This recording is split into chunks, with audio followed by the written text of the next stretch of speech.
Hi everyone, it's Mary Street, and I thought I'd do something a little bit different this month and actually video record a reading for you, and I hope that you enjoy it. Alrighty, so we are going to start out by taking a look at the cards, and this spread is actually, I think, a pretty good one. It covers a lot of bases, and I think it's a well-rounded, gives you a well-rounded reading. So the very first card we're going to pull today is about what's going to be going out this month in order to make room for new possibilities. We just came off of the Sirius star, which was on 7/7, and the ancients believed on 7/7 that the gateway was open to heaven.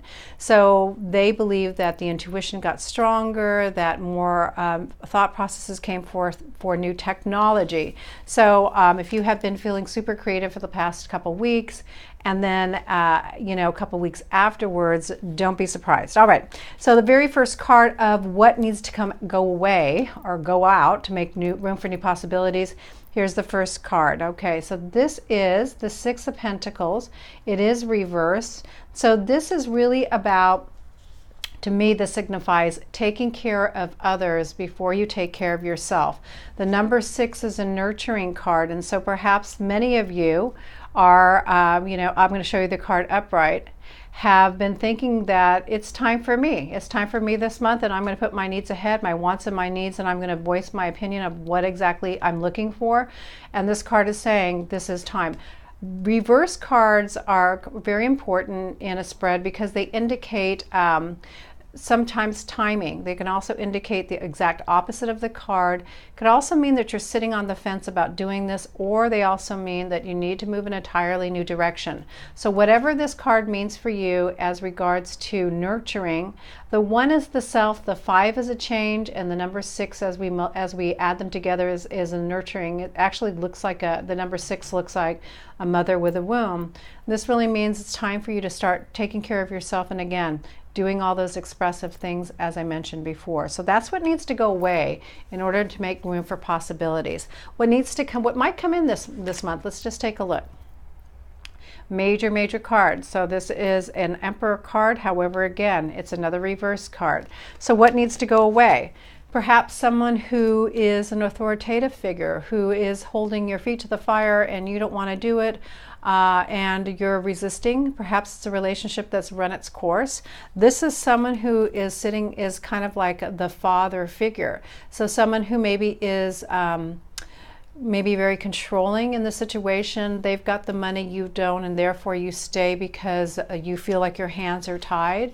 And with the reverse card, perhaps again you're thinking that this is not good, this is not healthy for me.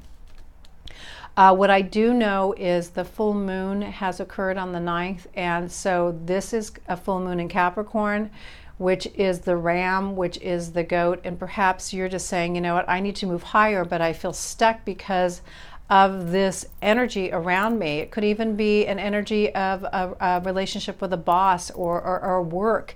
Perhaps it's just too confining for you and you really need to climb to higher heights.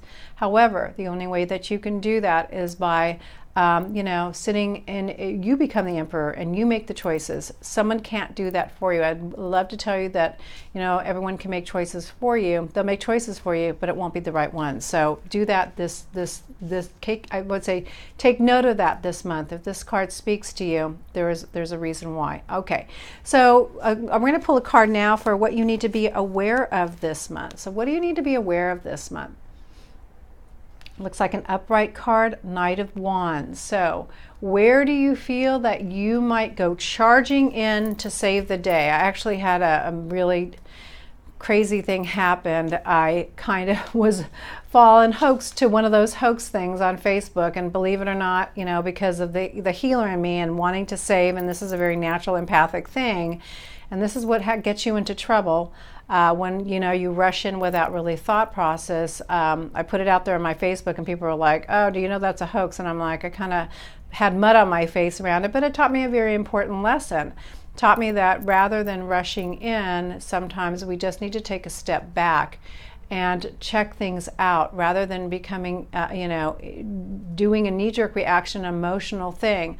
Not all situations need to be fixed, especially by you. Not all things need to be rushed toward to save the day, or these opportunities.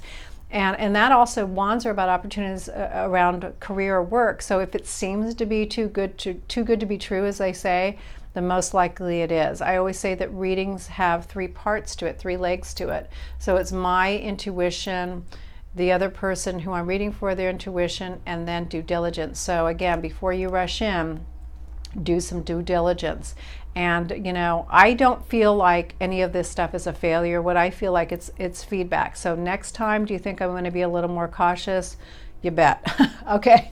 All right. So we're going to give you now a surprise card. So let's see what might be a surprise this month. Okay. All right. So let's take a look at this. It is a 6 of Swords. So that's kind of interesting. We have, the only thing that's missing in this card set currently, and this is the last card for this drawing, are the cups. So when things are missing in a reading, I tend to look at that. Cups are about love. So perhaps this month something might come up around love, or maybe it will be the opposite. Perhaps you won't have any upheaval.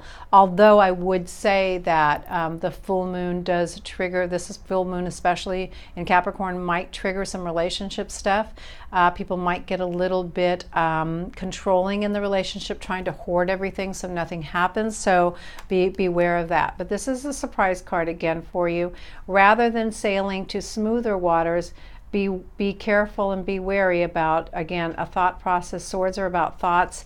Something that might move you or steer you away from solitude or peace, or, you know, or if you're making a decision and you're quite not, you know, sure that it is going to be the right decision.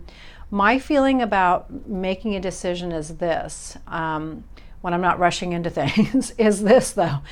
When you think about the decision you're going to make, check in with your body. How does it feel to you? Does it feel calm? Does it feel right? Does it feel joyful?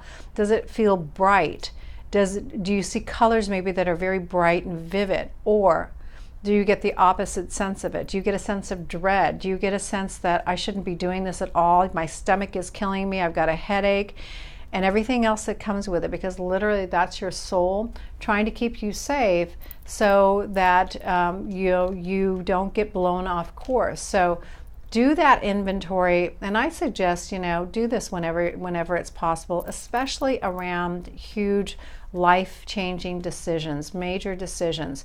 And also, I've also found that, you know, during these times, we want to go to other people, to, you know, our parents and our brothers and our sisters, our close friends, and really ask them, you know, what's the right thing.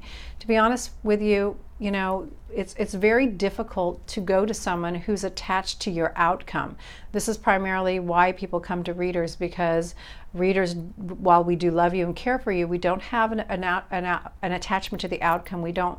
It's not that we don't want to be nice, but most of us want to give you the truth. And so oftentimes I've seen with loved ones, they want to be on your side. They don't really want to hurt your feelings. They don't want to express the truth. So you may or may not get a concise answer. My feeling about that is primarily to push you into your power, to sit with your guides and your angels and your soul, your higher self, and just really ask, you know, what's the right thing for me to do in this situation? The heart doesn't always have logic, so, you know, don't go into a heart space about this. Really go to your higher self or to your guides or angels and ask what's the right thing. The answer that you receive that comes to you immediately, it can be in a process of a sound, a thought, a word, a sentence. It might be a vision. It might be a knowing. However that comes to you, take that. That's really honestly the very truth of things. After the first 3 minutes, we move to the logical side, because the intuition sits in the right side of the brain, the creative side. So the logical side is what we go to kind of talk ourselves and convince ourselves out of our intuition. So this month, I hope that those suggestions will help you, and I hope that you enjoyed your reading. Of course, if you need a private reading, please contact me. It's marystreet.com, and if you like the video, let me know, and perhaps I'll put some more of these up for you. All right, many blessings to all of you. I hope you have a beautiful month, and I'll see you next month. Take care.